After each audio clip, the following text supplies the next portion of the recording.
এই মুহূর্তে আছি চরবাতকুড়া গ্রামে। এখানে সিদ্দিক নামে আমাদের গ্রামের একজন ছেলে, ও ইতিপূর্বেও ক্ষতিগ্রস্ত হয়েছে।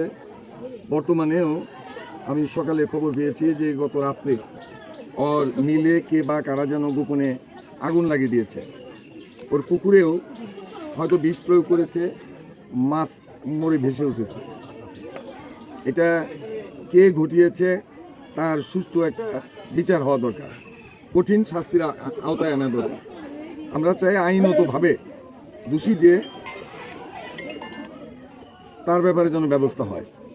তা আমরা শোনা মাত্র আমি আমাদের ধনবাড়ি থানার ওসি সাহেবের সঙ্গে যোগাযোগ করেছি। ওসি সাহেব বলছে যে আপনি সেখানে যাবেন, আমি প্রয়োজনীয় আমার লোকবল পাঠিয়ে দিই যেন এটার একটা সুষ্ঠু একটা তদন্ত হয়। তো থানার অফিসার আরিফুল ইসলাম সাহেব আসছেন, তার সঙ্গে আরও লোক আছেন। আমরা এটা এমন একটা কিছু করতে চাই, গ্রামবাসী এবং যিনি ক্ষতিগ্রস্ত তিনি যদি আমাদেরকে তথ্য দিতে পারেন, তথ্য যদি থাকে সেই তথ্যটা আমরা চাই। সেই তথ্যটা গোপনে আমাদেরকে দিলে আমরা এটা প্রয়োজনীয় যে ব্যবস্থা সেটা আমরা গ্রহণ করার জন্য আইন প্রয়োগকারী সংস্থাকে আমরা অনুরোধ করব। আমি গ্রামবাসীর কাছে অনুরোধ করতে চাই, আপনাদেরও যদি জানা থাকে যে এই ক্ষতিটা কার তরফ থেকে হচ্ছে, দয়া করে আপনারা জানাবেন। আমি আপনাদের সঙ্গে একমত হয়ে আমি তার বিচারের ব্যাপারে সহযোগিতা। আসসালামু আলাইকুম। চরবাতকুড়া আব্দুল আবু বকর সিদ্দিকের নীলঘর এবং পুকুরের মাছ কে বা তাহারা রাতের অন্ধকারে নীলঘরে আগুন দিয়েছে এবং পুকুরে বিষক্রিয়া করেছে। আসলে মানুষের মাঝে সুসম্পর্ক ভ্রাতৃত্ব থাকবে, এটাই স্বাভাবিক, কিন্তু মানুষের শত্রুতা থাকলেও এইভাবে মানুষের জানমাল পুড়িয়ে দেওয়া এটা একটা ন্যাক্কারজনক ঘটনা। আমি আশা করব প্রশাসন এবং উদ্যোক্তা যারা রয়েছেন এটার একটা সুষ্ঠু বিচার সে যেই হোক এই আশা করছি। এবং আমি শুধু নয়, এলাকাবাসী এবং সাধারণ জনগণ চাচ্ছে এটার একটা সুষ্ঠু বিচার হোক। এটা না হলে একের পর একটার পর একটা ঘটনা ঘটবে যদি বিচার সঠিক না হয়। তাই আমি প্রশাসনের কাছে বিনীতভাবে অনুরোধ করতে চাই এটার একটা সুষ্ঠু তদন্ত করে যারা সত্যিকারের দোষী তাদের শাস্তির ব্যবস্থা করা হোক। সবাইকে ধন্যবাদ। আসসালামু আলাইকুম। এই যে সিদ্দিকের যে বিশাল একটি ক্ষতি হয়ে গেল, তো আপনারা থানা প্রশাসন তো এখানে আসছেন, তো এই বিষয়ে আপনার অভিমতটা জানতে চাচ্ছি। হ্যাঁ, আমরা থানায় খবর পাওয়ার পরে আমরা এই কর্মস্থলে আসলাম। আসার পরে আমরা দেখতেছি এটা নিয়ে তদন্ত করবো, বিষয়টা তদন্ত করে পরবর্তীতে আইনানুগ সর্বোচ্চ ব্যবস্থা গ্রহণ করা হবে এবং এর সাথে যারা জড়িত আমরা সর্বোচ্চ চেষ্টা করবো যাতে তাদেরকে শনাক্ত করে গ্রেপ্তার করতে পারি। ধান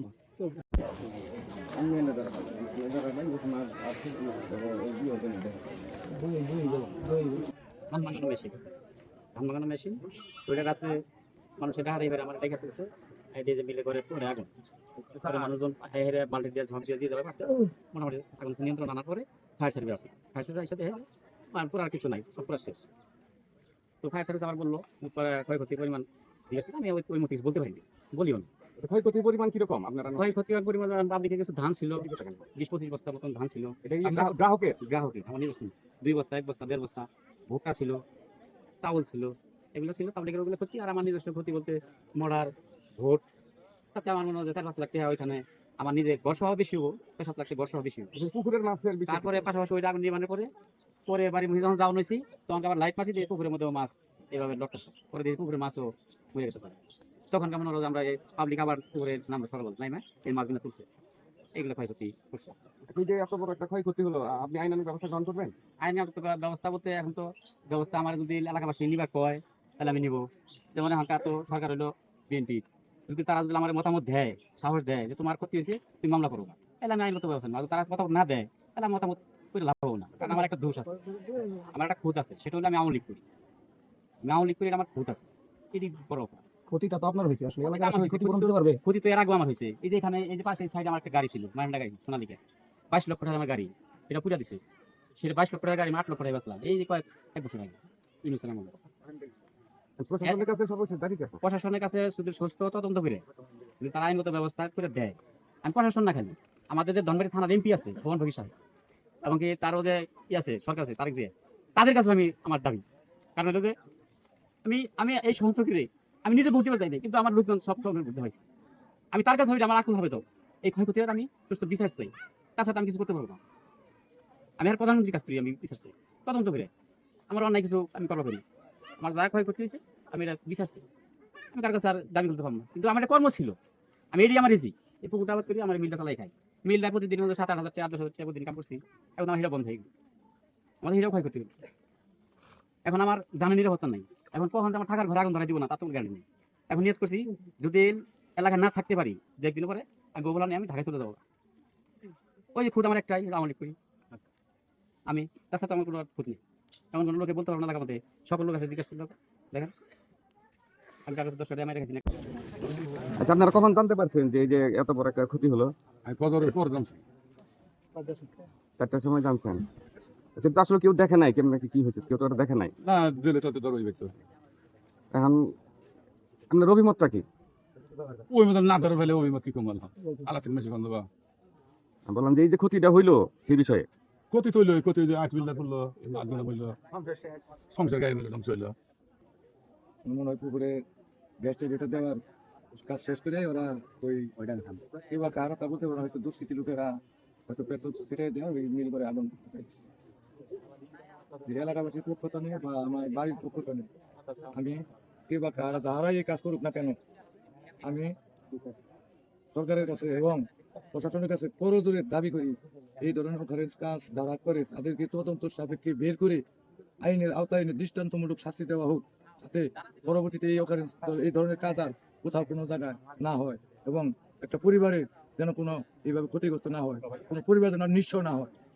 এটাই আমার আইন প্রশাসনের কাছে করজোরে দাবি। এই বিষয়ে কখন আপনারা সংবাদটা পাইছেন? পাইছেন নাকি? বিষয়ে আমরা ফজরের আজানের পরে সংবাদ পাইছি।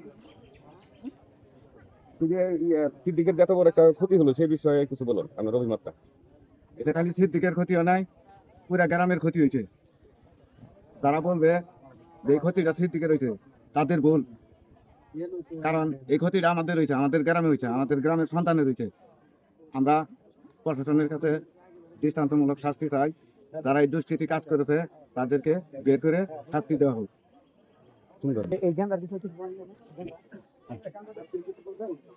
এটা ঘটলো সেই বিষয়ে আপনার অভিমতটা জানতে চাই। আমরা ঘটছে এটা প্রথমটা ক্ষতি হয়েছে, এটা বিচার চাই।